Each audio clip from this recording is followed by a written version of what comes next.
Today we are going to visit Newbody and talk to two of their managers about continuous improvement and specifically how you work with coaching and the Coaching Dojo.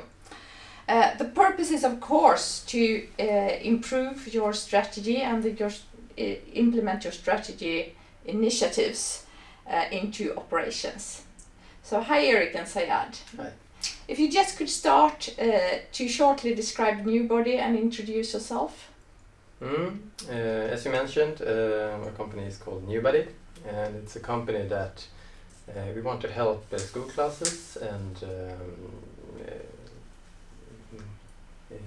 sport associations to earn money by selling our products. So that's the mission that we're working for. And your role? My role is that I'm head of logistics. So me and Sajad is sharing the responsibility for the supply chain department. So I'm responsible for the logistics part, and Sajad can introduce yourself. Yeah, and I'm responsible for purchasing and sourcing. Okay, good. So in the context of continuous improvement, what challenge are you working on right now? Yeah, the challenge that we see, or that we have seen for a while, is that we're working, as you mentioned, with the continuous improvements using A3s, mostly deviation driven, I would say, but some kata as well. And we have seen that we too often jump to solutions when performing A3s and doing root cause analysis. So we do not always solve the root cause. So we see that problems are coming back and we have to solve them again because we are too early jumping from plan to do, so to speak. And we had a hypothesis that we need to improve our coaching skills, and by improving our coaching skills that would improve the quality of our root cause analysis and continuous improvement work. So that's basically what we have seen and that we are struggling with now also. And what obstacles do you see are preventing you from reaching this challenge? I would say that the first obstacle is that, was that our department, or the co-workers at our department, didn't earlier see the positive effects with coaching. They saw coaching more of a way of control than a help. So even that we knew that coaching, we needed to improve our coaching and work with this. It was very hard for us to train coaching because it was hard for us to find any possibilities to train because our co-workers didn't really want coaching. Yeah, and even for us as leaders or coaches, we didn't know, are we doing good? Are we doing the coaching in a good way or in a correct way, or are we doing it in a wrong way? For example, if we are jumping to the solution, is it correct? Or no, we should ask the open question instead of that. So we didn't know how good are we as coaches also. This was another obstacle. And even we didn't have a good reference. What is a good coach? Because if you know what is a good coach and where are you today, then you can try to get there and try and practice. But we didn't have this picture as well, so we didn't know who is a good coach or what is a good coaching. And another problem here that maybe it was harder was that how to get there. Even if you have some picture of a good coach or good coaching, how you want to get there is much more hard. Yeah. So this kind of obstacles experience we also. Yeah, exactly. So you struggle both with your employees, that they didn't want you coaching, but also with your coaching skills and your reference of coaching. Correct. Yeah. So how did the dojo address those obstacles? I would say that when we were trying Dojo, the group of coaches or leaders, we were observing and practicing.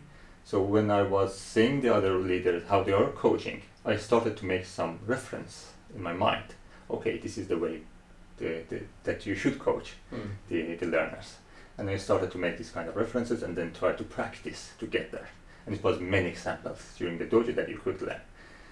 For example, if Erik was coaching and he told the learner that, okay, write down the things that we were talking right now, because the next time we can start here, and I was not good maybe on that one, so I made some pictures in my mind, and the next time I should do that also as well.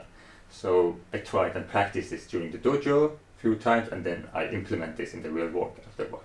So it was not only that you built your references in your own head, it was also that you built common reference together. Yeah, together, exactly. Yeah. And as I mentioned that our co-workers didn't really want coaching.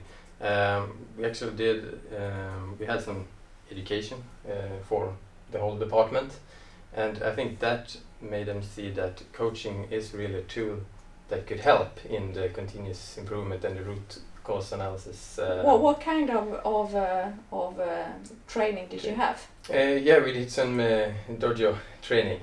So not only us in our the management team for the supply chain department, but the whole department tried the dojo, and they could try to coach each other, and I think that made them see that okay, coaching is really a tool to improve ourselves, and we can help each other by using coaching. So after that, we have seen really some positive effects that they more often come to us for coaching, and we don't really have to. It felt before that we were forcing them to get coaching, but now they wanted to come to us for coaching. So would you say that the obstacle that the people didn't want coaching has disappeared? Yeah, nearly. I mean, there are still some problems, but it's not as it was before. Before it was, I mean, most of them didn't want it. I think I would say that now it's that most of them want coaching. So almost, yeah. I think mindset has changed now. Yeah. Before we needed to say that, okay, we need to book a time now for the coaching next time. But now it's most of the time they say, okay, now I need a coaching time. So we need to book a time for the next time. Yeah. So it's not that we push them to do that. I can give you an example because I will have some coaching the day after tomorrow, and there is two persons at our department, Fabian and Simon, and they come to me asking, we really want coaching right now because we are here. So they are coming to us most of So it's more of a pull. Yeah, system. exactly. That's really good. Good. So now when we understand a little bit of the background, could you just shortly explain how the dojo works for you? Yeah, of course. So this is some pictures of how we are working today, and as I mentioned a little bit, it's that we are working in our management team, the supply chain department's management team. We are five persons right now, and we have these sessions 1 hour a month, and then we are training like this, that we are one person that is a coach, one is the learner, and we have the rest of them are observing this coaching dialogue. And after the coaching dialogue, they give feedback to the coach on what he did well and some things that he might could try to do in a different way. So we end the session. And when you see that, do you practice again, or? We practice again, but also we are writing it down. So we try it. We take this feedback with us when we are coaching in our daily coaching that we do every week with our coworkers, and we try these things. And when we come back the month after, we go through. We have some reflection that we say that okay, how did it go? You tried to be, like Sajad said, more that take notes, see that the learner is taking notes, but we are deciding how did it work? Was it what was positive? Was it something that was hard, etc. So then we could, we start with some reflections for our learning sake. Okay, so you in the management team, you meet once a month. Yes. To practice together. Yeah.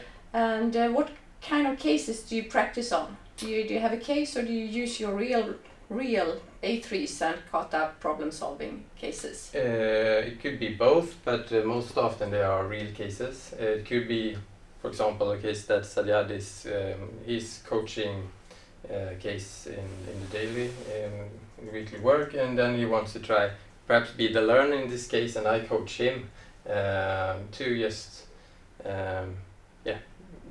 give him some insight. Yeah. So by running those dojos, what did you learn? I think the first thing I would say is about dojo itself, that you need to practice continuously and regularly. So we have this kind of dojo meetings continuously, because you mentioned that we have a process of feedback for ourselves. This is what we have learned, we need to train this one, and then what we learn from this practicing and so on. So we need to continuously work with dojo is something. And then I think each of us learned lots of things during the dojo training. Not jump to the solution is one of the, I think, maybe easiest thing that everyone talk about this, but it's one of the hardest things to prevent actually. But I think we got much more better right now to not jump to the solution. Myself experience a problem that I always try to give both positive and negative feedback at the same time. If, for example, I have a learner that I was not happy with the problem definition and the current situation, and I was thinking that there are lots more that you can do there. But first I said, okay, you have written this one really good, but you need to do that. You have think really good here, but you need to think about this, and many but after positive and negative feedbacks. And then I got a very good feedback from the observer that why you do like that. This positive feedback didn't work because you are completing this one. And then we discussed a little bit how you can give feedback, but give in a good way, constructive way. So it's just one example. Now I'm trying on that. It's not easy to solve, but I'm following up during my training. Just an example. Yeah. So back to your challenges. You said that people are pulling for coaching right now. Would you say that you have improved your coaching skills? Yes, a lot. I wouldn't say that it's hard to say that we are good coaches, but we are much better at least, and we are getting better and better, and that's the most important part. Do you see improvements in your problem solving issues as well? Yes, absolutely. I think all the problem solving and the E3s that we are doing it's a much higher level. So the hypothesis that we saw that our coaching skills would give the effect on the quality on the A3s is correct. So that's nice. Good. So what's the next target condition for you to work on now? We see two different target conditions, I would say. One is for our department. We believe that our coworkers could coach each other, that they could also be coaches in coaching, and if they are going to be good at this, of course, because we have seen the positive effects of Dojo, we need to find a way for them to train as well. So that's one target condition that we are working on. And the next is for our management team. We have seen that we want to start something that we call second coach, and that is when we are coaching in the daily work, so to say. And now if I'm doing this, Sajad could be the second coach there and give me feedback on how I perform this coaching at this on real cases. Real cases, exactly. So it's not only feedback to the coach in these dojo that we have every month, but also in between that in second coaching. Good. Thank you very much for sharing your experiences. Thank you very much. It's really nice.